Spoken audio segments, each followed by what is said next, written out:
கோயிலை சுற்றி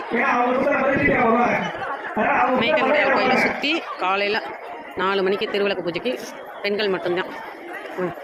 எவ்வளோ கும்பல் டோக்கனுங்க. இது வந்து கோயிலுக்கு வெளியே, எவ்வளோ கும்பல் கோயிலுக்கு வெளியே எவ்வளோ பெண்கள் கூட்டம் இருக்குது. இன்னும் உள்ளே இருக்காங்க திருவிளக்கு பூஜைக்கு. மார்கழி மாதம் செவ்வாய்க்கிழமையும் வெள்ளிக்கிழமையும் விளக்கு பூஜையில் வந்து இலை போடுவாங்க. இலை போட்டு அரிசி விளக்கு சக்கரை பொங்கல் பாலம் பழம் அதெல்லாம் வச்சு தான் பூஜை பண்ணுவாங்க.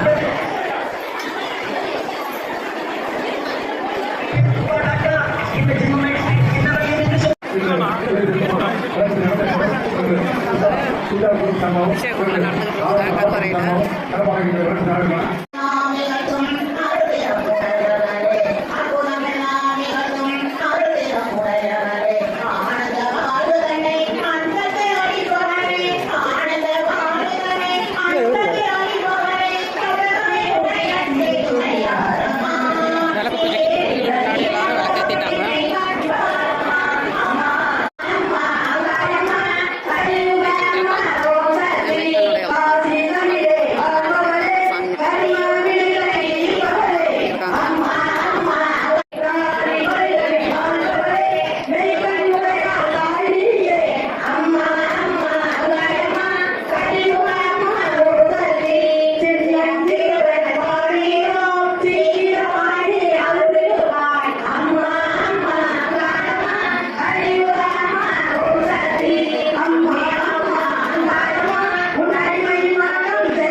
ஃபஸ்ட்டு மஞ்சள்